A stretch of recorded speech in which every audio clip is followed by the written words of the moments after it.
Hola, ¿cómo está? Mi nombre es Matar Tiras. Esto es El Muerte Viviente Conversación. What is up, everybody? We're here to talk a little bit about The Walking Dead, and it's all about that adaptation. We are going to talk about the new title. We're going to talk about the synopsis, just a couple words that are out there, a couple I guess the synopsis is going to lead us into our funnel theory, which is going to give us some of the ideas, and I think we're on point. I think we're right there. So let me first get out of the gates here and super chat it up. So we got Valar in the house. What's up, Valar? Thank you so much. Hello to the 999 Army Kill, Steph, Emmy, Kel, Sweet Tommy, sponsors, Patreons, and of course all the super chats coming through loud and clear. And we only got a couple more weeks. So it's on. It is Walking Dead is right around the corner. I think everybody's super pumped. Spoilers going to start to creep out little by little. I really liked the conversation last night. I thought we kind of went backwards with it. We went forwards with it, and we're laying some stuff out on the table. So episode 9, if you guys have not seen yet, it is called Adaptation. And I'm going to read the synopsis, and then we're going to piece together, I think, a little bit more of what we talked about. This is interactive. So if you guys are new, your thoughts, your comments, get involved in this. Because, look, I know some of you guys are out cutting grass or, snow blowing or cooking dinner or watching something in the background with the volume down and the volume up here. And you might not be typing, and that's fine. And some people are watching the playback. But the more you type, the more you get involved, the more interaction, the more fun it tends to be. So let's talk about. I'll read it. My nighttime fairy tale reading voice. The Walking Dead, episode 909, will be titled Adaptation. The official synopsis for Adaptation is: the group unmask a disturbing and dangerous new thread. It does say thread. I thought it would say threat, but it's thread. An escaped captive revisits his past. So, look, there's no secret of who the escaped captive is. But it's going to nudge you a little bit more toward liking this guy. From a scale of a 1 to a 10, how much do I like Negan at this point? That's a hard question for me. Because I'm already seeing it play out, and I guess that's why I'm kind of getting okay with the Negan story. Now, if it doesn't play out the way I've sort of predicted, the way I think it's going to play out, it might be too late, because I've almost started to appreciate him and accept him because I just know what they're going to do. And there's no doubt in my mind that they're going to make this guy the savior of The Walking Dead. We're going to be forced to accept Negan as a hero. So, I think that's just another little bullet point.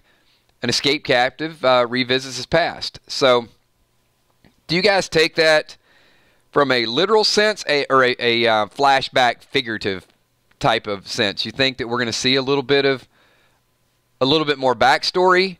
Or do you think the past is just what we saw in the teaser of him kind of going back, looking for Lucille, going back to the sanctuary, just seeing what's down? Just want to get a couple of those thoughts in the video.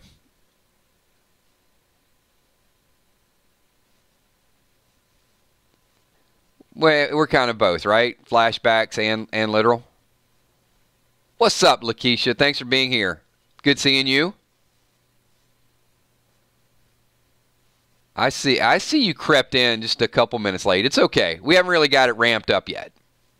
I was just speaking Spanish earlier. That's all. That's all you missed. Maybe a small scene, says Colleen.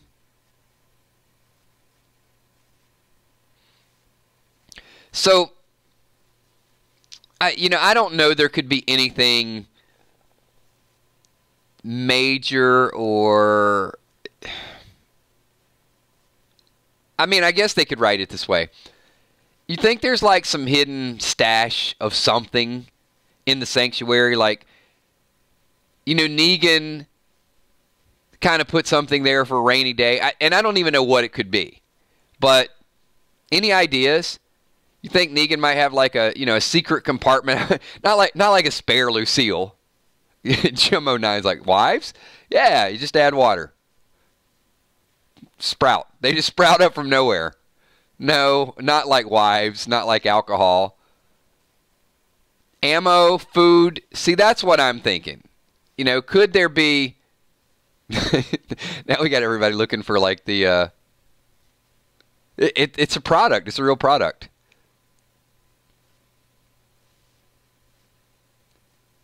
Well, I guess some of the notifications still aren't 100% on YouTube. I don't know. It was just an idea. I didn't have like anything in particular in mind, like a spare leather jacket or something. Just his emergency kit. Viagra? I don't know. It's like you could have anything there. He's been in jail for 7 years. Who knows? I better stop now. It's just going to get way, way out of control.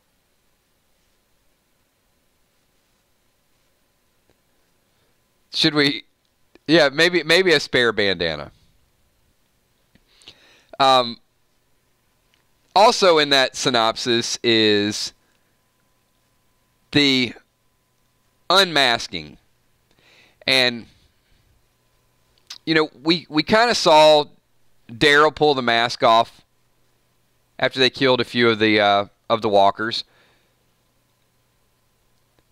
So the unmasking has got to be like, we got a live one. We got one here. And I just feel like this unmasking is going to be, oh, it's a girl. Oh, it's a little girl. Kind of like that, right? She speaks. She speaks the English language. I'm kind of just wondering what Hilltop's reaction is going to be.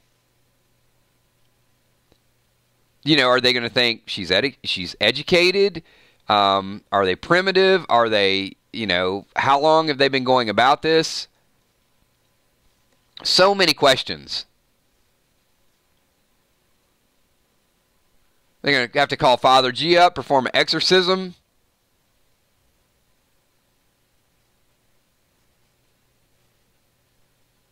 Dark Stark says it's going to be a mini Lucille stashed away. It's going to be a wiffle ball bat. Just for fun. Wow, we got some you guys got some humor tonight. Good. It's Thursday night. It is it's our last stream until Saturday morning. So, look, before we get too far into this, and I do want to say this stream is not going to last a full hour like last night. It'll be, I don't know how much shorter it's going to be, but it is, with the content, it's going to be a little bit shorter. And also want to say thank you guys for being a part of all the streams this week. And there is a calendar posted on the 999 Dead, Walking Dead Army. I can't even say it. 999 Army Walking Dead fan page. You guys know where it's at. But I do have two questions. How many people got the notification tonight well in advance? If you did, just holler, shout, 999, whatever. Throw something right now in chat just to let me know that at least most people are getting the notifications early. I mean, when I checked out, I wasn't reading through all the chat, but I saw some people were here chatting. Okay, good, good. Wow, some people got in advance, some people got it at 9:30, and some people were just here. Well, all right. Okay, that brings me to my second point, is there is a calendar posted. We're going to try to stick to that calendar as much as possible. If we do cancel, we will post something there. But just so you guys know a little bit of the direction, I mean, we are going to be streaming Saturday morning at 11 o'clock. We are going to be streaming Sunday morning at noon, Sunday night at 8 p.m., and Monday night is going to be a little bit later. Monday night is our 10:30 stream. We might, the only thing I'll say with the calendar, because I know 10:30 is late for a lot of people, we might change that time. Don't hold me to it yet, but we'll kind of send out a blast and a broadcast. I might bump it up to like 10:10 for the passage. Instead of waiting 30 minutes till after the passage, if you guys want to do that, give me some acknowledgement right now. How about if you guys want to take it from 10:30 to 10:10, then just give me a quick yes or Y, not WHY, just like a Y. Okay.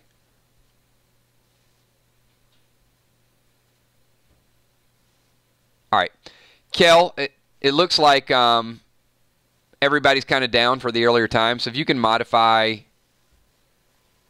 the calendar, and let's make it 10:10, if you wouldn't mind doing that for us. All right, thanks, everybody. Those are just the commercials. Those are just like the public service announcements.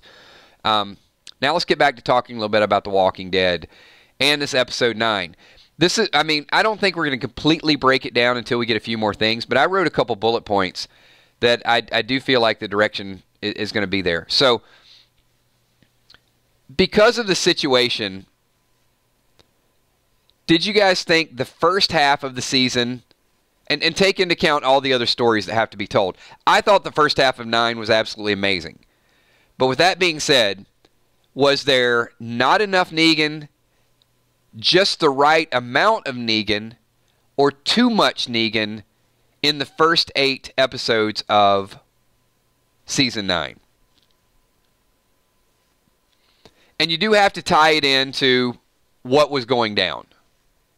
Jim says the right amount. Tommy says the right amount. Pickles says not enough.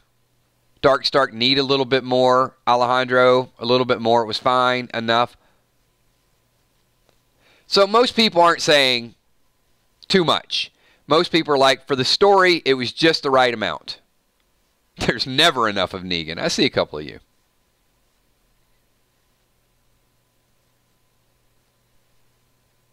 Okay, good, good.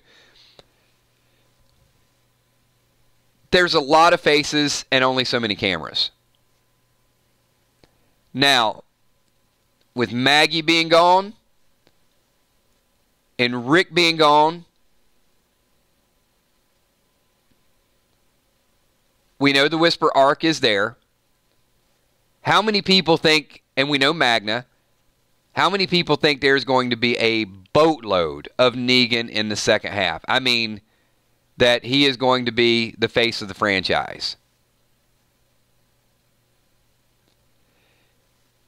Because I feel like Negan's story is going to be like the Kingdom story when it happened, where you had everything else that was going on, but you had this simultaneous getting to know these other people. So, I still think you're going to have all this Whisper action happening, all this evil, all this death, all this beheading, but yet Negan's going to be his own community. He's going to be like a city of one. And we're going to be following his transformation, his struggles, his adaptation, his missing people, his freedom and understanding being free might not be freedom for him. He needs people. And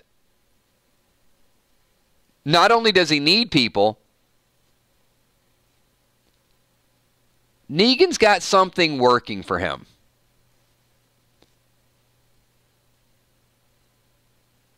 So, I used this reference in a previous video relating to something totally different.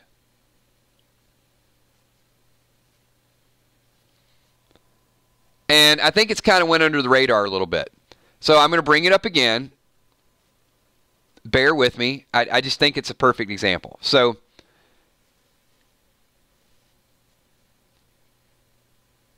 how many people, and it's almost all of you, how many people have seen the movie Die Hard? And remember the scene up on top of the roof where Hans Gruber pretended to be Clay. Bill. Clay. Okay, you remember. You probably remember I've mentioned this. because I just think it's an awesome scene. Like how quick Hans Gruber looked over and saw William Clay, and then, you know, Bruce Willis, John, looked over there. Okay, you guys know the exact scene, right?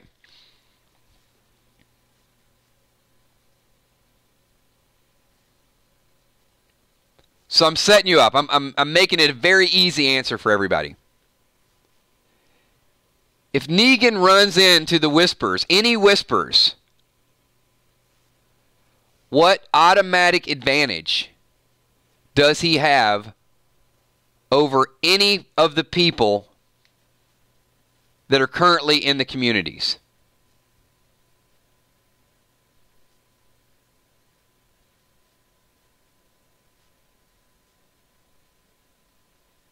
Wilson says Bill Negan. You're close. Thank you, Casey. They don't know him. They don't know who he is. They may see him as a person, but they may not see him as an enemy. He's alone, definitely. But even if they were spying on him and he was in a jail cell, from the outside, they may not even know that he has anything to do with these people. So why many of us are looking for, and I'm going to bring up Steph, the Cuervo Queen again, why Steph is unconvinced of his redemption, and fairly so, because there's many of us, and that's what we're going to be talking about. Like, if we don't know if we can trust him, if he's part of the, you know, the good side, if he's kind of a freelance or whatever, the Whispers definitely don't know him.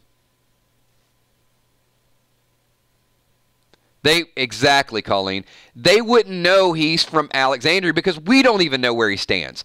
So they're at more of a disadvantage than we are. We kind of, okay, we know he's been locked up. We know he has, you know, a soft spot for a few of the people there. Likes talking to Michonne, likes talking to Father G, likes Judy, is a little bit protective.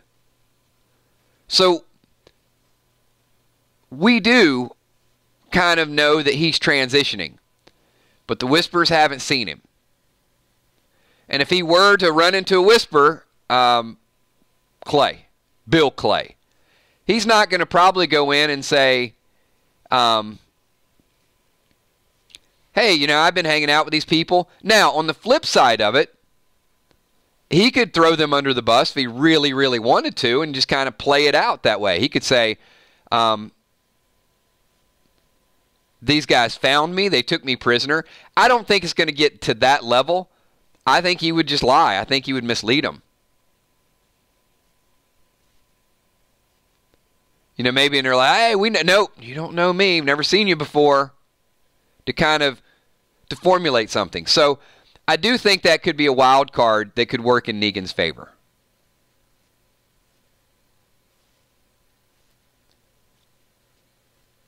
In addition to that, well, he's not there.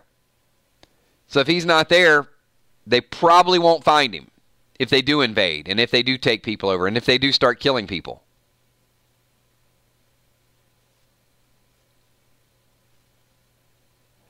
So how many people here, I'm going to really give you a scenario, and I know some people are going to answer just for the sake of answering. But how many people honestly think at this stage of the game that if Negan saw people being murdered in Alexandria, he would enjoy it and feel like they deserved it for taking him prisoner?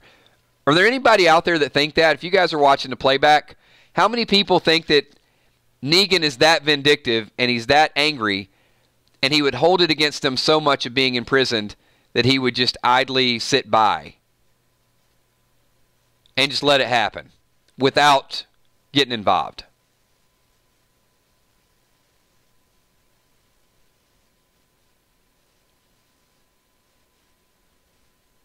And I have got, if you guys don't know, Tommy and Steph are big New England Patriot fans. So Drama King coming out of nowhere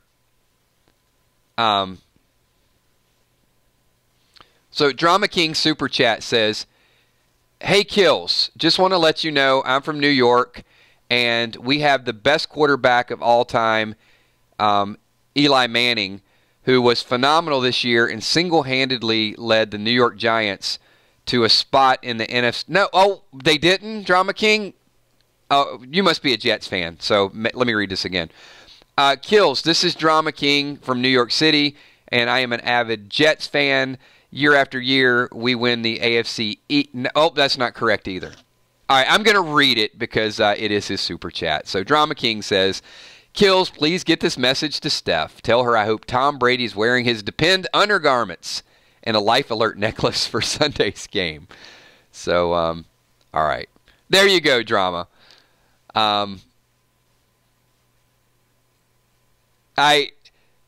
Anytime someone from New York brings up football, it's a hard comparison. It's been a hard few seasons.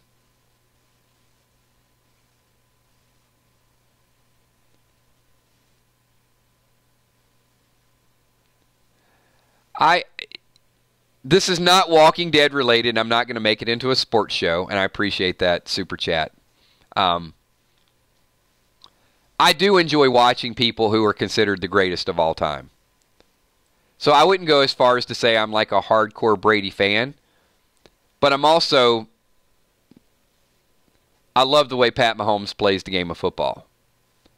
So to see Brady and Mahomes, if Brady wins and goes to another Super Bowl, I would appreciate that. If Pat Mahomes is the person to take the baton, I'm cool with it either way. I'm looking forward to a good football game. And it is going to be cold.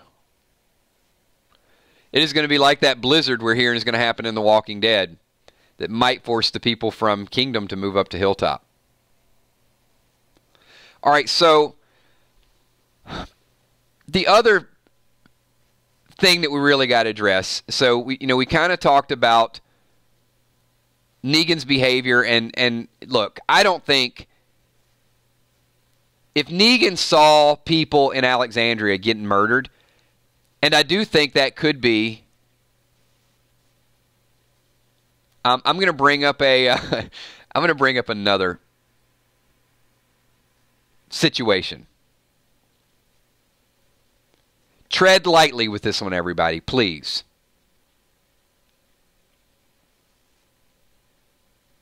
I'm going to bring up another movie reference, and it won't go down like this, but I think the emotional impact could be like this. All right, bear with me. If Negan is on the outside and he sees the whispers and he sees some people being beheaded or being killed, or maybe that scene that happens on the road, Negan happens to be spying on them.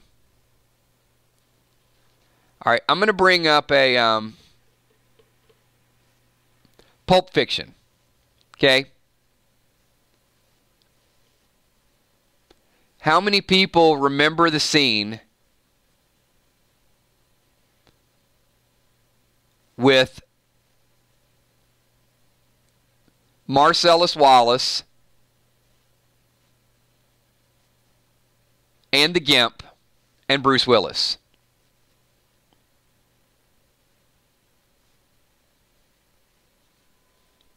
And I know movie buffs will know exactly what I'm talking about.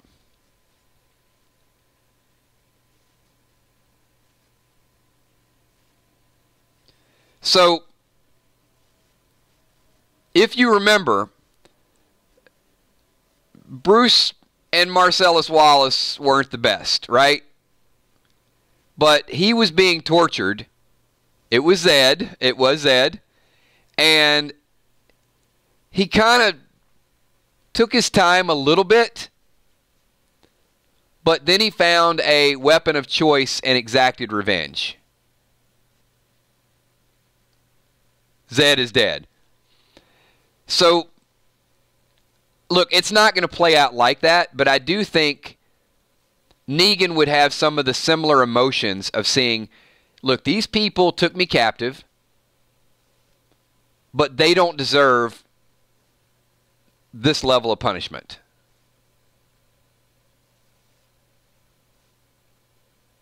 Now, let me also say, Pulp Fiction pushed a lot of limits, and just because we discuss it here, it might be a little bit disturbing for some people. So I'm not going to go out like Game of Thrones and give you my recommendation and say go out and watch it. I think it has a lot of very interesting topics that you can make your own observations. But I do think that what he was feeling at that time and then being torn and going in and making a decision is definitely something that Negan could go through. You know, Alpha's on the road, or maybe there's another whisper that's out there and he sees, hey, I know that person, and they just whack. I could just see Negan kind of cringe, like, and just want to find a way to help in some method.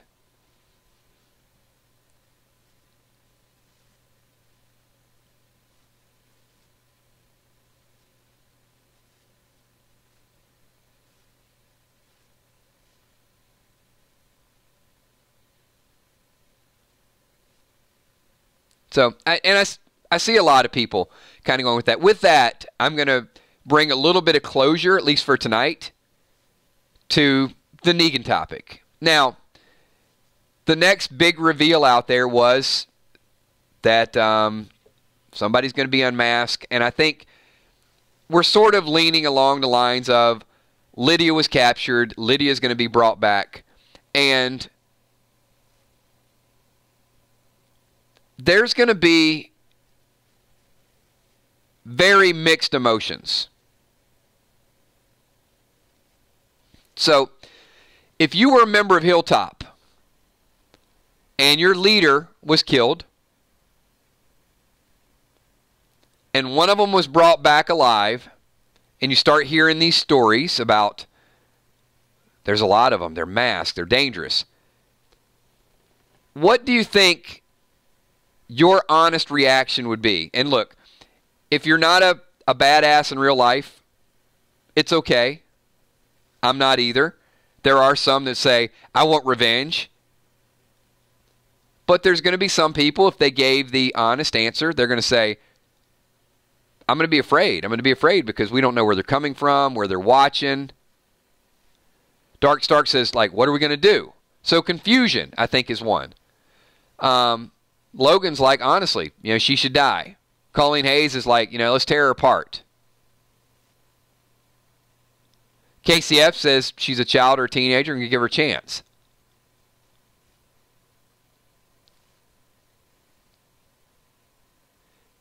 She's a child, won't react with revenge. Wow. We got some drastic stuff here.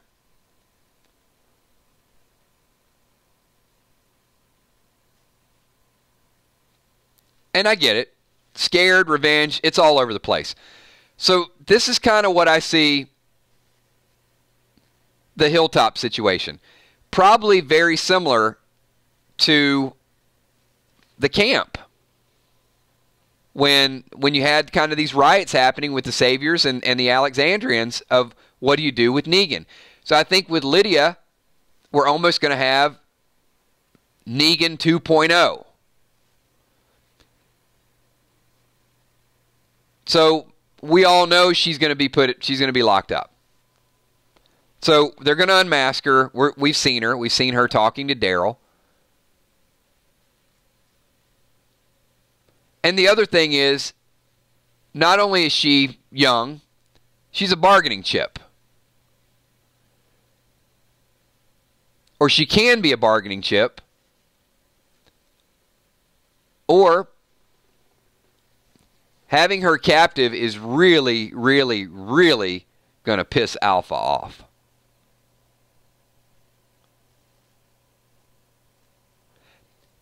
So, just another question, and not just for the comic buffs that are out there. Is the Lydia capture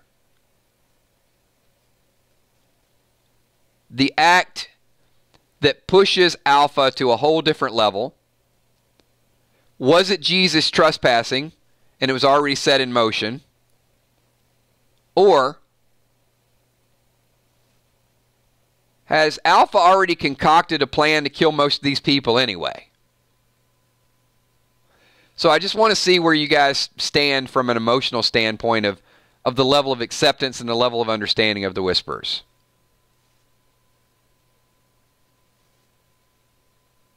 Colleen's like, Alpha is nuts.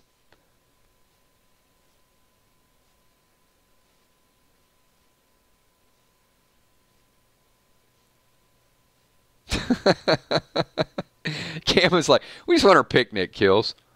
I get it.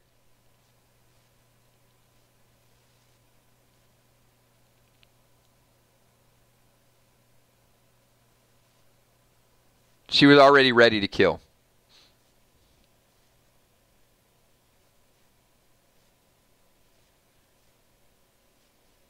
Just checking out a couple comments here.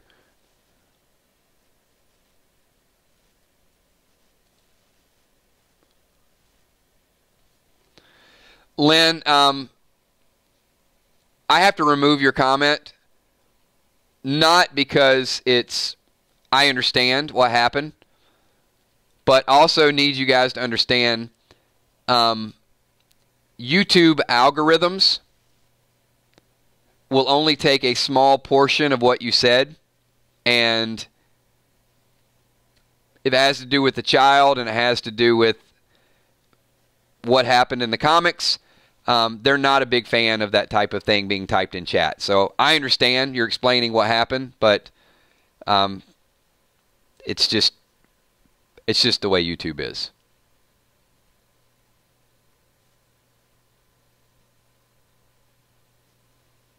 You guys can figure it out. What she's referencing.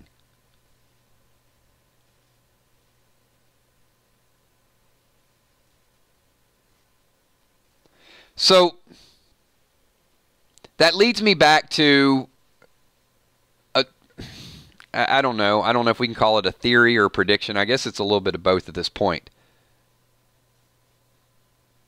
I really want to see that the Whispers and Alpha and Beta have done something to one of these communities before we actually see it. Now, they're wearing masks. I just think it's important for my own sanity that we find out that they did this before. And that it was inevitable, that they were going to do it again, regardless of whether or not Jesus stepped on their sacred soil or whether or not they kidnapped Lydia. I need, for my own hatred and my own, just to make them as vile and the villains that would give me some level of comfort. No free pass here. I just want to see some other Pikes. I just want to see Heath. I just want to see Sherry. I just want to see something.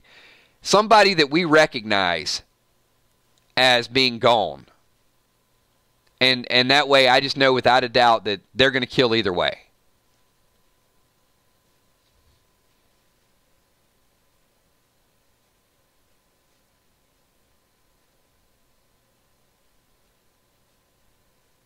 So,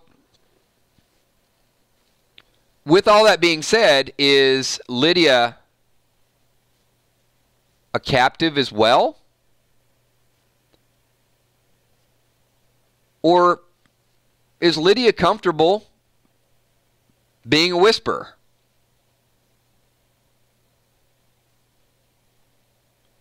Is she looking for a way out? Or is she looking for a way to bring people in?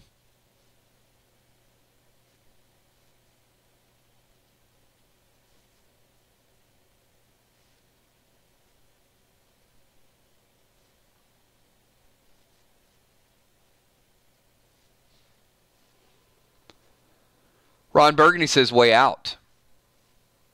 Julia Muse says looking for a way out. Chris Riddle only thinks she knows. Steph says no, she wants out. See, I'm going to disagree. Exactly. Orlando Preston, that's exactly why. Because she tells Daryl, you're one of us. So, if she really wanted a way out, and you guys know the way the comic scene played out, I mentioned this yesterday, is all the pikes happened, and then Michonne basically tackles her and puts a knife to her throat, and Lydia puts a knife to Michonne's throat and says, did you know she was going to do this? And in the comic, she seemed a little bit more innocent, but that's not the way it's going to play out here. So here she's captured and she's put in jail, and she's telling Daryl, you're one of us. So if she really wanted out at this point, I'm not saying she won't want out later,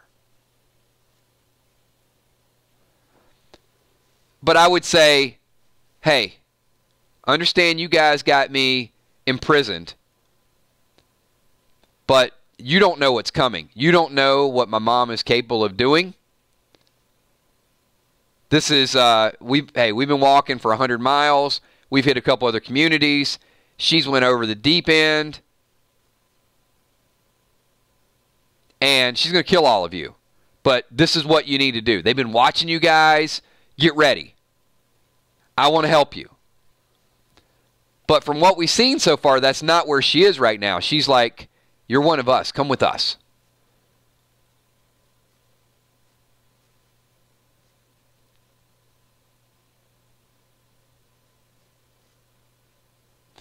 Now, here's the dilemma. And look, I'm not going to blame your wonderful, wonderful Daryl.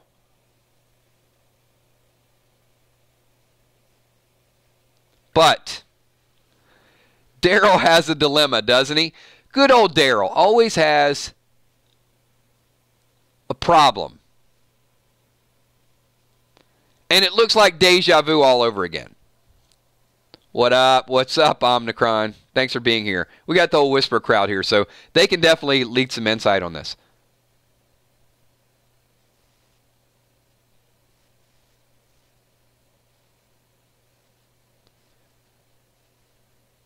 Could Daryl or Sasha joined Negan and bartered some kind of deal to keep people alive and to change their way of life and to be a mediator between the communities? Could that have prevented some death? I'm not saying should they have, from a pride, ego, or a storyline perspective. But in hindsight, could they perhaps, hey, you know, no problem, I'll join you, but you got to let my friends live.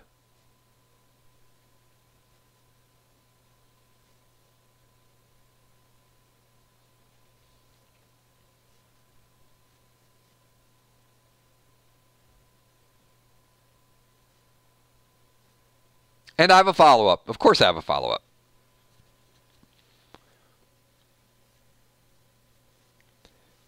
So in hindsight, if the Whisperers wanted Daryl and they wanted to be left alone, could Daryl, in theory, join the Whisperers, move on, and save those 8 people that we know are going to get piked?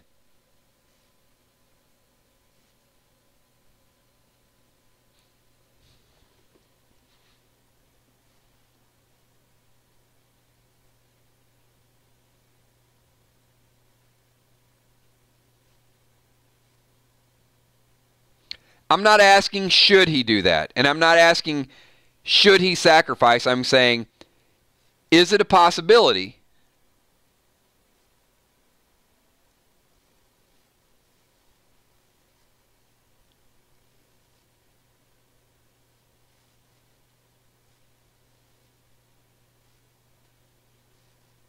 because I think it's one of those things that we're going to look back in hindsight and say, well, if this would have happened, if that would have happened, and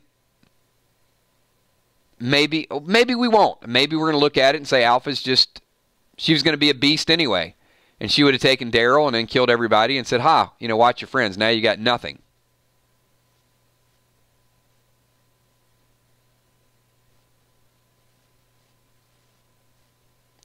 And he will, Lakeisha. Daryl is very impulsive, which is probably what's going to get him captured.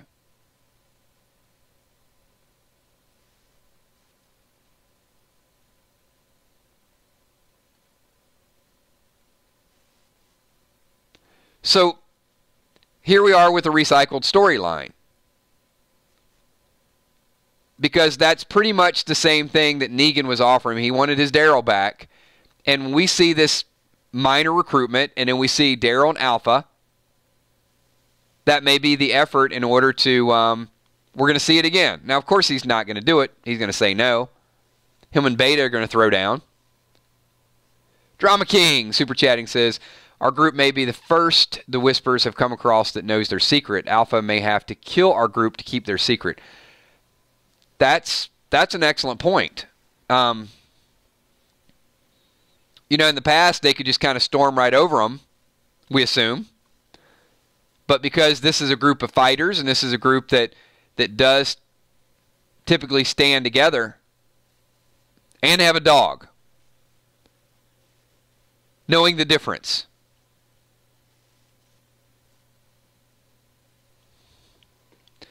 And Ellis Smith, I agree with that. I don't expect a lot of depth out of Daryl, but I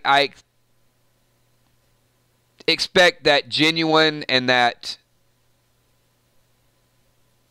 reliability, predictability out of Daryl. He's usually not the person thinking 3 or 4 steps down the road, though.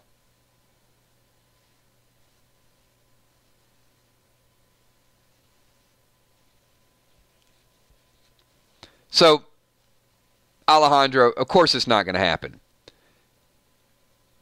But it does come up with the blame game. And maybe Daryl won't be blamed for not joining the Whispers, but it'll be his personality, or it'll be some Ezekiel went in the wrong place and, they should have had a strategy. So I think there's several things that are at work here. The group is they're going to lose people for several reasons. The first reason they're going to lose people is because the communities can't get along, and they haven't been able to get along in 7 years. So they're completely unprepared.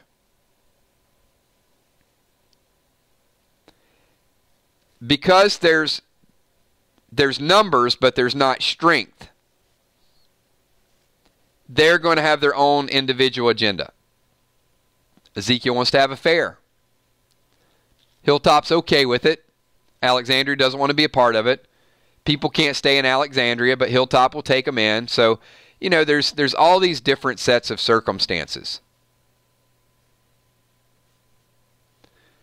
And Colleen, I think the Whispers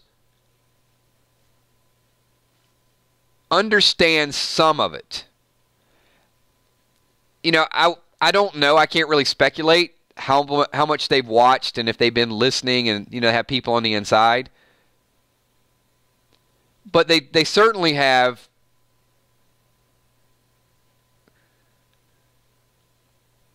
numbers and know how they fight, and they have some data on them.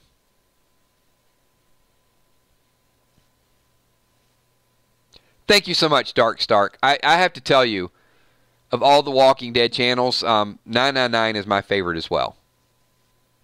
Just I might be biased, I might be slightly partial, but yeah, this is my favorite channel.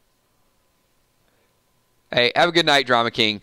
We will see you again before the playoffs, though. So, and thanks for that. Thanks for super chat and getting involved in tonight's chats, as always. Appreciate that.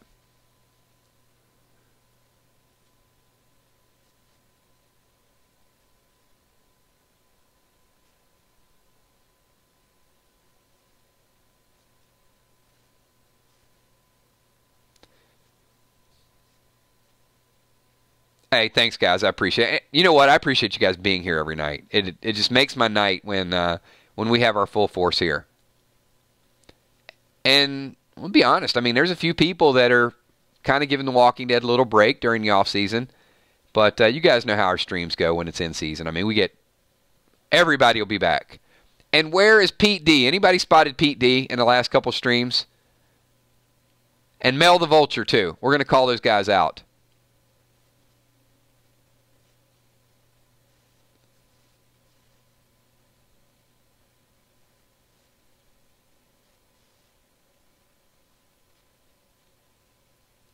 And I did mention at the beginning of the stream that we were not going to run an hour, but wow, time flies. We're almost at 50 minutes.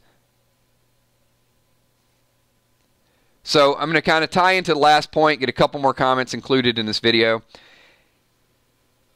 In addition to the communities not being able to work together, the individual tribulations that are happening right now, Ezekiel may panic if he gets word that Henry's gone or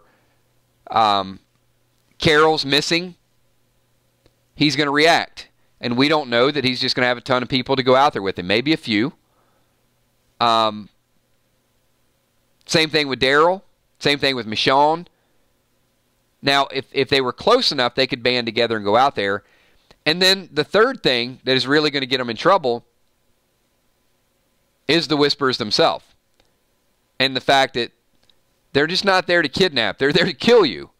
So you've got this enemy like nothing you've ever had before. You've got this enemy that is brutal, that is going to emotionally break you down, psychologically break you down, and physically break you down. And you can't even muster enough of a group to all have the same common purpose to put back a fight. At least at this time. Which is why it's going to take the Rositas, the Negans, the Judas, the Magnas, the Aarons, I really think, to say we need to put all our differences to the side. We got Magna, who, look, we couldn't trust her. We took all her weapons away. We got Negan. We can't trust him for obvious reasons. But in addition to that, it's like, well, hey, wait a minute. Can we even trust these guys over there? Because something happened in the backstory that split these communities up. So we get so into why people don't like Negan, but one thing that we're going to have to analyze is why don't they really like each other at this point, and why have they been away from each other for so long? And I only brought up the Daryl situation, like, are we going to blame Daryl if he doesn't join the Whispers? No, we're not. But there will be blame, and I think whatever happened in the backstory is probably where we're going to shed most of our blame, and we're probably going to say, you know what? They could have had better weapons. They could have had one big community. They could have had guards. They could have been prepared for something like this to happen. They could have been, fighters. Instead of waiting until you get all this mass exodus and all these people die, what could they have done to prevent it? And why are we going back through the same thing that happened with the Sanctuary, where they weren't prepared and they didn't use their resources properly and they let their guard down? And then if they get through the Whisper War, will they be prepared the next time? And that's exactly right, 1189 Paris. So in a weird sort of way, Rick's legacy is gone. Carl's legacy is gone.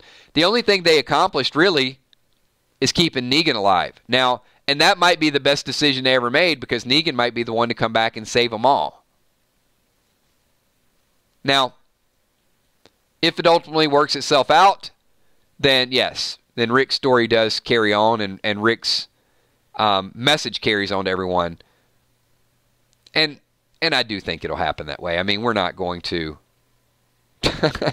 That's funny. Gamma's like, correct yourself. Alpha's legacy.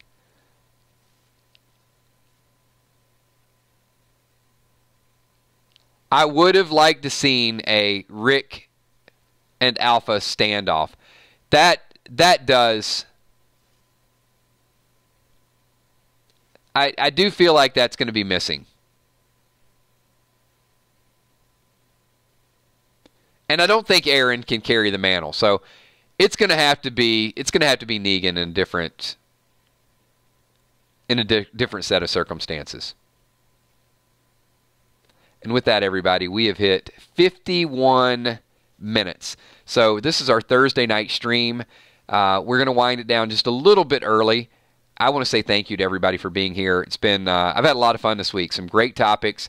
We did Monday night, the Passage. Really good vibe from the Passage. I think this Monday night is going to be incredible. Random Things. I got a lot of really good positive feedback from Random Things over on the 999 Army channel. And then the last two nights, just the hype around what's going to happen. I think we've got some things right. There's still some things that we have to drill down a little bit further, and we will throughout the week. So there will be no stream tomorrow night. Enjoy your Friday night. We will be back Saturday morning with the Walking Dead topic, just to kind of reach out to our international viewers. Also Sunday morning, and of course Sunday night is probably one of our biggest streams because it's always at 8 o'clock, and we just have a lot of fun with that. And apparently we will know who's going to be in the Super Bowl on Sunday night as well. And then we will be changing the time for the Passage reaction video. That is going to be at 10:10 on Monday night. So if you didn't watch it last week, check it out. It's not slow. It's good. And I think it is effective in setting the story. But I just feel like this week is where the action is going to be. So I want to say thank you, everybody. Give me a quick 999 if you guys had a good time tonight. Also, pike the like button if you had a good time tonight. If you didn't, and you think there's a whole lot of stuff we need to improve upon, then hit the dislike button. It's okay. We just want the feedback either way and appreciate everything that you guys put into this channel. Our channels are continuing to grow. The 999 Gaming channel is continuing to grow, even though we're streaming on the 999 Dead channel. We will be back at 999 Gaming as well. Don't worry. We'll have all of our fans back there as well. There's some people who took a little bit of time off, and they're like, where are you guys at now? 999 Dead channel is almost 2,000 subscribers already. So within a little bit over a month, you guys have helped build this up. And the 999 Army channel, I think we're approaching 720, 730. So we'll be up to 1,000 on that channel very soon as well. So super quick shout out to all the patrons in the top left-hand corner. They're absolutely amazing. Thank you so much for everything that you guys do. If you're interested in becoming a patron, there is a link down below. It's a third-party website. And it just funds a lot of stuff we do here. Advertising, contests, so on and so forth. Sponsors in the upper right-hand corner, they're amazing as well. Also, our moderators, Emmy, Steph, Tommy, Kells, who tirelessly work to control the chat in this channel. They do a really good job. The Super Chatters tonight, we had several Super Chatters staking their claim and making their case. We had Valar and Drama King. Thank you so much for that as well. And, of course, all the 999 Army, Bumblebee Brown, Sheila Mack, Lisa Khaleesi, Alejandro, Gamma, Paris, Walking Dead Nerd, Diana C., Crystal, Singer Chick Gore, Robin Vance, Graylin 28, thank you so much. Always a good time with you being here too. Chris Riddle, Kathy Parker, Leanne, thank you so much. Samantha Coombs, Dark Stark Killer, Coma Drug, good to see you. Thank you so much, Colleen Hayes, Tammy Hill, Whisperer Zeta, all the Whisperers, Gamma, Omicron, Zeta, Beta. You guys know who you are. Thanks for being here and adding a little bit of spice and flavor to our chats. The Gaming Squad HD, thank you. Ron Burgundy Moore, always a pleasure. Joyce Andrews. Chai Dude, thank you so much. We got Chicago. We got New York. We got everybody in the house. Gina Crockett, thank you so much. Out on the West Coast, I think. Oathkeeper, RJ Guerrero, Cammy. Philip Donofrio. Thank you, Philip. And by all means, if you guys are new, hit the subscribe button, hit the notification, make sure you guys are back. Hopefully it's not like a one-time deal that you guys come here and don't come back for our chat. We want you here each and every week. Eric C., what's up? Thank you, Eric. Appreciate that. Holly Pierce. Kitties are doing great, all three of them. They're phenomenal. Leanne keeps asking me to post pictures, and I will. Leanne, you got to understand that I probably had 10,000 pictures of Morris. So I do have some pictures, but yeah, I'll share them. It's still a transition. Ramona Heath, thank you as well. Appreciate that. And to everybody I did not give a shout out to, I will catch you guys on Saturday morning or Sunday. You guys are absolutely amazing. And yes, within the next few days, I will post some of the 3Gs. I'll post them on the Patreon page and also on the Walking Dead 999 Army page. Thanks, everybody. Have a great night. And if I didn't shout you out, it was not intentional. There's a ton of names going up there. Just remember that I appreciate each and every one of you, and I'll catch you next time. Have a good night, everybody. Peace.